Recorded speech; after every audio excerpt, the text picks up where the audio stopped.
Halo, halo, saya ajak Anda ngobrol kembali bersama dengan Bung Rocky. Bung Rocky, kita akan masih melanjutkan soal kemungkinan antisipasi kecurangan ya. Setelah tadi kita bahas soal kertas suara yang lebih dulu dicoblos di Taipei, ini di Taiwan, dan kemudian ini di Nganjuk, Jawa Timur, itu 217 kepala desa. Di sana itu disebutnya sebagai login ke Projo, nyebutnya begitu ya. Login artinya bergabung ke Projo. Kenapa? Alasannya karena mereka mengucapkan merasa harus mengucapkan terima kasih kepada Pak Jokowi karena berjasa besar dalam pembangunan desa, termasuk juga menyiapkan dana desa.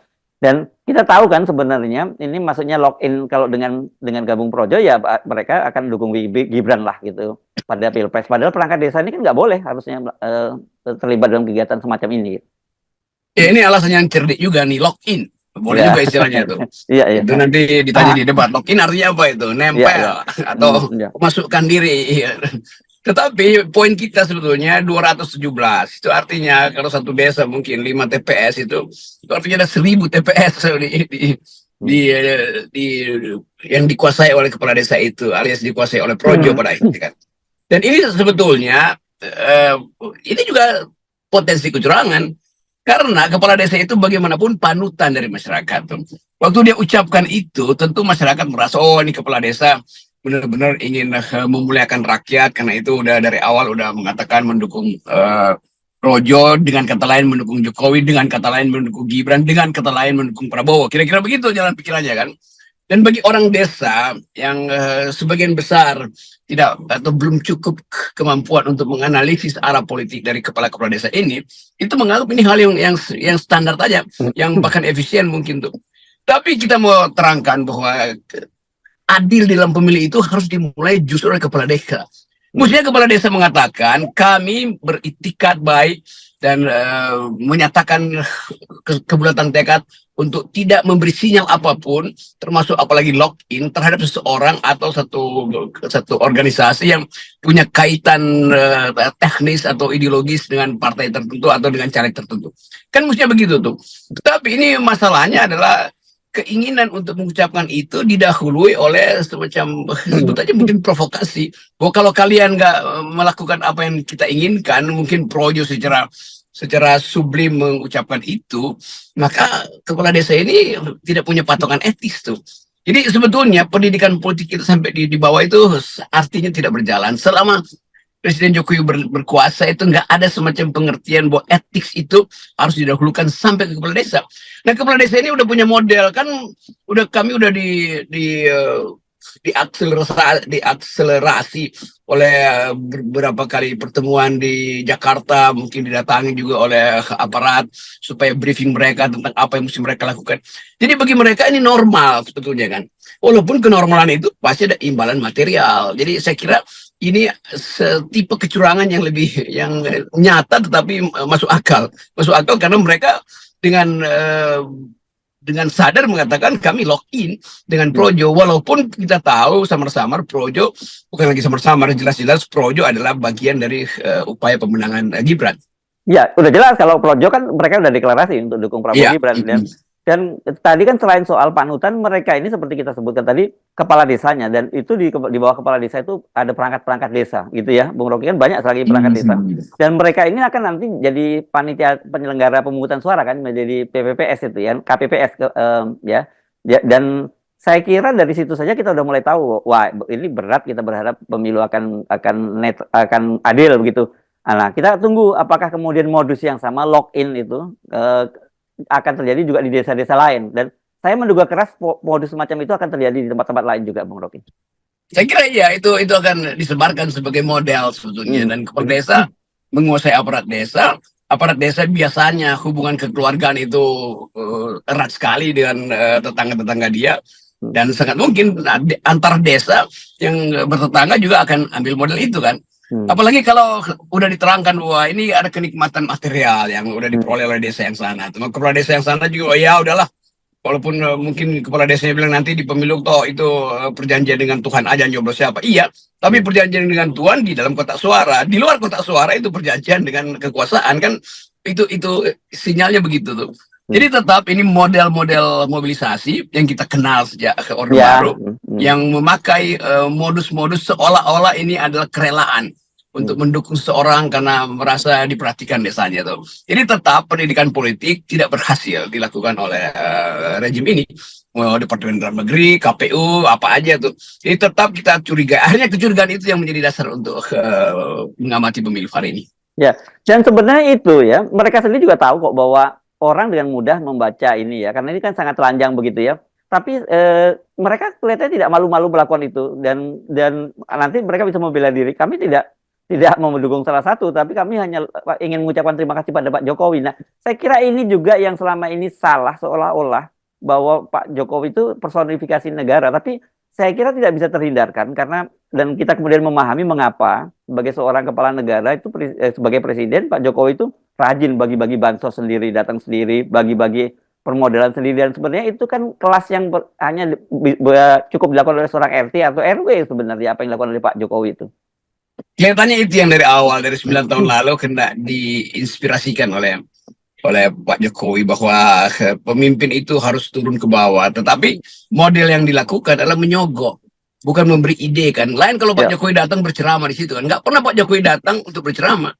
Pak Jokowi datang hanya untuk bagi-bagi kaos, bagi-bagi goodie bag, bagi-bagi 2 kilo beras segala macam. Dan itu model penyogokan sebetulnya. Itu sebetulnya dari soal BLT sama belusukan. Belusukan itu adalah bagian yang paling memalukan sebetulnya. Karena rakyat diminta untuk berkumpul, untuk dapat amplop, dapat kaos, dilempar-lempar segala macam. Jadi psikologi kita sebagai bangsa itu diasuh dengan cara yang feodalistik, diasuh dengan cara yang oportunistik. Itu yang kita ingat bahwa selama Jokowi ternyata memang rakyat ini dikondisikan untuk sekedar patuh dan menunggu perintah. Termasuk menunggu amplop, termasuk menunggu BLT, termasuk menunggu macam-macam janji kan. Jadi kecerdasan publik itu memang diharamkan oleh Jokowi. Jokowi tidak menghendaki publik yang cerdas sehingga mudah untuk ditipu dengan jargon atau janji-janji yang sifatnya politis. Ya, dan dalam kasus semacam ini kita nggak bisa berharap pada para penyelenggara pemilu. Katakanlah kalau dalam kasus ini Bawaslu ya, Bung Rocky, kita teringat bagaimana waktu Gibran bertemu dengan ribuan perangkat desa juga ya di Senayan waktu itu ya. Ada 8 organisasi perangkat desa yang hadir dan pada waktu itu jelas-jelas di situ MC mengajak untuk mencoblos Prabowo Gibran, kemudian atribut-atributnya termasuk name tag-nya juga ada gambar Prabowo Gibran. Tapi pada waktu itu Bawaslu menyatakan di situ tidak ada pelanggaran karena itu tidak ada ajakan untuk memilih calon. Tapi kemudian ketika disodorkan data-data itu akhirnya mereka yang disalahkan bukan Gibran yang hadir di situ karena Gibran juga tidak mengajak memilih, tetapi justru perangkat desa yang disalahkan oleh Bawaslu. Dalam kasus ini juga kita nggak bisa berharap banyak. Dalam kasus seperti yang terjadi di Nganjuk, Bawaslu akan bertindak tegas gitu. Jadi semua kasus yang secara transparan dilihat oleh publik melalui kamera-kamera netizen ini dianggap sebagai hal yang tidak disengaja atau hal yang tidak didesain secara formal. Padahal kita lihat dari awal, mulai dari keputusan Mahkamah Konstitusi sampai soal Taipei itu satu rangkaian pikiran yang menginginkan supaya ada mobilisasi, ada pengarahan, ada upaya untuk secara teknis itu diukurkan bagaimana supaya secara teknis ini surat suara itu menguntungkan calon tertentu. Kan semua ini ada panitianya tuh. Jadi kalau dia bocor satu, itu artinya kita harus menduga bahwa pola ini memang sedang diuji coba. Kira-kira itu intinya kan. Tetapi sekali lagi, apapun yang mau dibela semacam apologi dari KPU, orang tahu juga KPU juga itu bagian dari perencanaan politik istana. Kan itu yang udah terbenam di dalam pikiran publik. Nanti KPU bereaksi, kalian nuduh kami laporin ke polisi, ya lapor aja. Kalau nggak bisa mungkin semua orang yang berpikir bahwa KPU bakal curang itu mau dipolisikan kan. Jadi dasarnya itu, kita hanya membaca gejala itu di masyarakat. Jadi yang disebut legitimasi pemerintah udah hilang. Trusty dari atau sifat kepercayaan publik terhadap pemerintah juga udah hilang tuh. Jadi hangus sebetulnya semua hal baik yang kita bayangkan di dalam lagu pemilu itu, bahwa pemilu itu akan jadi pesta yang gembira dan itu menuju cita-cita adil makmur segala macam, itu jadi kosong omongannya. Ya ya, ini mumpung ngomongin KPU ini ternyata sampai sekarang itu soal format debat dan kemudian Pak soal apa yang tadi disebut semacam apa seputar debat itu masih terus jadi polemik yang berlanjut terus di publik ya. Kalau yang terakhir tentu yang paling disoroti adalah soal Gibran gitu ya, dugaan dia menggunakan earphone dan sebagainya. Tapi ini soal format capresnya lain lagi. Ganjar ini punya usulan agar berikutnya formatnya itu diubah. Jadi kalau tanya jawab itu tidak dibatasi soal pertanyaannya, hanya dibatasi kuota waktu. Jadi kan sering kali kan kita melihat juga Pak Prabowo cuma mengajukan satu pertanyaan atau menjawab satu pertanyaan dan kemudian waktu yang masih tersisa tidak dimanfaatkan. Dan Ganjar mengusulkan kalau selama masih ada waktunya harusnya para capres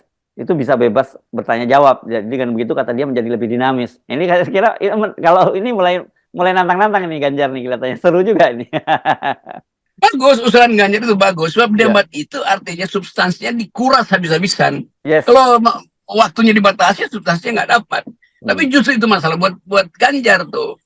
Kalau sampai debat itu mengandalkan substansi dan bukan soal jumlah pertanyaan, tapi sampai dikuras habis-habisan, nanti di akhir pengurasan itu orang tanya, Ganjar itu poinnya anti Jokowi apa pro Jokowi, kan itu ya.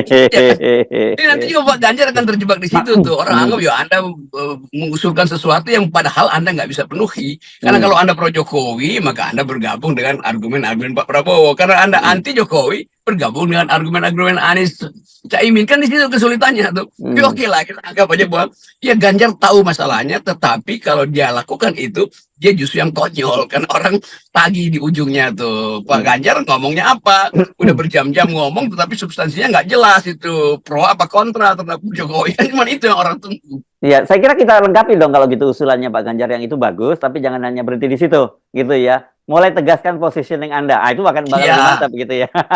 Ya, itu pentingnya. Mungkin sekali juga Ganjar maksudkan itu. Wah, dalam debat kedua saya akan betul-betul berdiri dalam posisi yang tidak mungkin tergoyahkan lah gitu. Nah, orang tunggu aja kan. Jadi Pak Ganjar selamat memikirkan ulang usulan Anda. Jangan sampai usulanmu itu justru menjebakmu untuk tidak punya posisi. Karena itu mulai sekarang orang mau dengar sebelum ada perdebatan berikut tanggal berapa, tanggal 7 itu, Tanggal 7 Pak Ganjar mesti kasih tahu bahwa kami sudah mengambil posisi untuk anti Jokowi. Karena itu di dalam debat nanti pastikan bahwa saya akan lebih progresif anti Jokowi dibandingkan Caimin dan Anies Baswedan. Nah, itu baru tahu tuh, orang akan nunggu tuh debat itu. Oke, baik. Makasih. Kita tunggu Pak Ganjar ya. Iya.